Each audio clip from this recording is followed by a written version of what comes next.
बिस्मिल्लाहिर्रहमानिर्रहीम। अस्सलाम वालेकुम दोस्तों, अगर आपके इलाके का भी टेम्परेचर अभी 30 दर्जे सेंटीग्रेड से नीचे है तो आप अपने घर पे अभी भी धनिया ग्रो कर सकते हो। ये मैं सिर्फ उन लोगों को मशवरा दे रहा हूँ दोस्तों जो दोस्त घर पे किचन गार्डनिंग करते हैं मेरी तरह। जो लोग फार्मर हैं, ज़मींदार हैं, उनको मैं मशवरा नहीं दूंगा कि वो अभी धनिया लगाएं, क्योंकि एकदम से टेम्परेचर जो है वो ज़्यादा हो जाता है। 40 के करीब जो है ना अगले महीने हमारा टेम्परेचर जो है ना वेदर पहुंच जाएगा, जिसकी वजह से जो खेतों में धनिया ग्रो कर रहे होते हैं दोस्तों, उनका धनिया अचानक से सूख जाएगा गर्मी की वजह से। तो ये किचन गार्डनिंग जो लोग करते हैं मेरी तरह, उनके पास तो ऑप्शन होते हैं। आप इस पोट को, इस गमले को उठा के ऐसी जगह भी रख सकते हैं कि यहाँ पे गर्मी नहीं आती। यहाँ पे सुबह और शाम की आप इसको धूप दिखा सकते हैं, दोपहर वाली धूप से आप इसको बचा सकते हैं।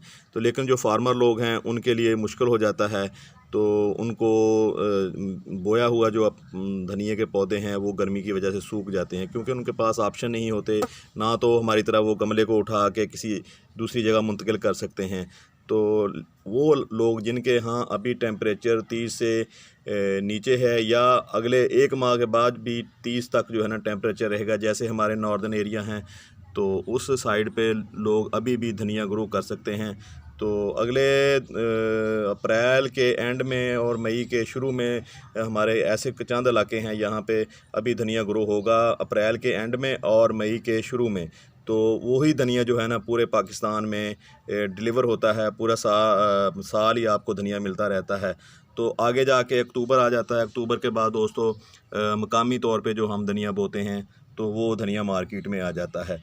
तो चंद बातें होती हैं जिनका आपने ख्याल रखना होता है। तो यहाँ पे भी हमने वो चंद कीमती बातें जो है ना इस यहाँ पे अप्लाई की हैं। तो आप देख रहे हैं माशाल्लाह हमारा रिज़ल्ट जो है ना 99% जो है ना ग्रो हुआ है। दूसरी बात ये है कि हाँ, सुनने में अक्सर आता है कि सीड को 2 हिस्सों में तकसीम करके लगाएं। उसको अगर साबुत सीड हैं वो नहीं लगाएं तो आपके सीड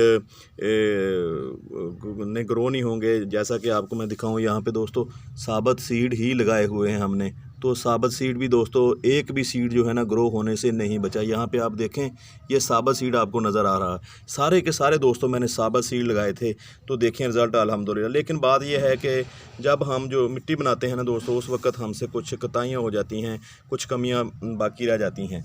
मिट्टी हम ऐसी लेते हैं जो सख्त होती है, हार्ड होती है।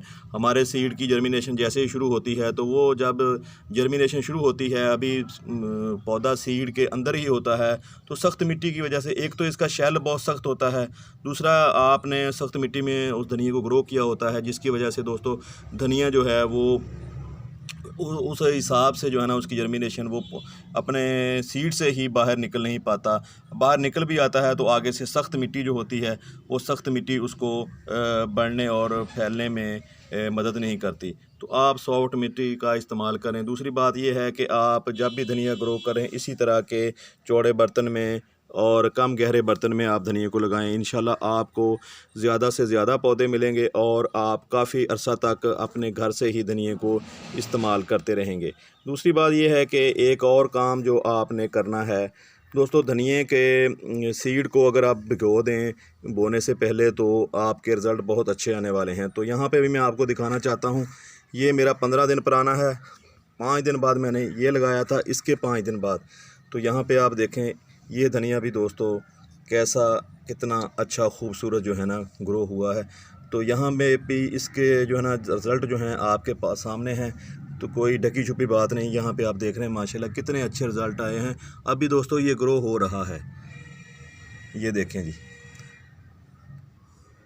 अगर दोस्तों आप भी मेरी तरह सॉफ्ट मिट्टी बनाते हो, नरम मिट्टी बनाते हो, तो इंशाल्लाह आपको रिज़ल्ट ऐसे ही मिलेंगे।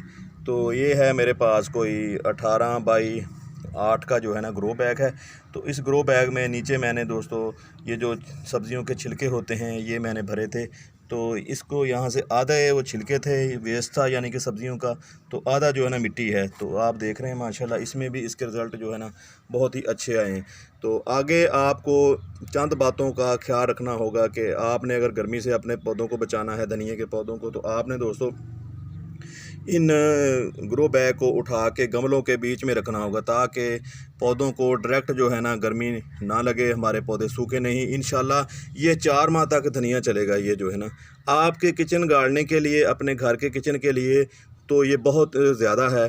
अगर आपने कौन सा इसकी सब्ज़ी बनानी होती है दोस्तों, आपने तो थोड़ा सा टेस्ट को बढ़ाने के लिए इसका धनिया का थोड़ा सा टच देना होता है। चंद पत्ते आपको चाहिए होते हैं जो आपको यहाँ से ही मिलते रहेंगे। तो दोस्तों चंद बातें थी ये जो मैंने आपसे करनी थी। उम्मीद करता हूँ आज की वीडियो आपको पसंद आई होगी, और मैं जो आपको चंद मैंने बातें बताई हैं आप इसको फॉलो करके आप भी इस तरह का ऑर्गेनिक, प्योर ऑर्गेनिक धनिया अपने घर पे ग्रो कर सकते हो। देखें माशाल्लाह कितना अच्छा धनिया जो है ना हमारा ग्रो हो रहा है। तो आप भी कोशिश कीजिए, कोशिश करने में कोई हर्ज नहीं। आपके पास इस तरह का ग्रो बैग नहीं है, घर में बेशुमार चीज़ें ऐसी पड़ी होती हैं, कोनों में पड़ी होती हैं, साइड पे पड़ी होती हैं, तो जिसमें आप अपने घर की ज़रूरत के मुताबिक इस तरह की लीफी वेजिटेबल तो ग्रो कर ही सकते हैं। आपको बाज़ार से ना तो सीड लाने की ज़रूरत है दोस्तों, आपके किचन में जो सूखा धनिया होता है तो आप उसके सीड ही ग्रो कर सकते हैं। आपको 2 हिस्सों में तकसीम सीड लगाने की भी ज़रूरत नहीं है, आप साबुत धनिया के सीड लगा सकते हो कुछ मेरी तरह। तो देखें आप रिज़ल्ट कितने 100% जो है ना यहाँ पे आए हैं। दोस्तों आज की वीडियो आपको कैसी लगी, उम्मीद करता हूँ आपको वीडियो पसंद आई होगी। तो जाते जाते आपसे रिक्वेस्ट है कि दोस्तों अगर आप मेरी वीडियो देखते हो, आपको वीडियो अच्छी लगती हैं, तो प्लीज़ आपका हक बनता है कि आप मेरी वीडियो को लाइक करके जाएं और चैनल को सब्सक्राइब करके जाएं। तो मिलते हैं दोस्तों किसी अगली वीडियो में, तब तक आपसे इजाज़त चाहते हैं। अल्लाह हाफिज़। अस्सलामु अलैकुम वरहमतुल्लाहि वबरकातुहू।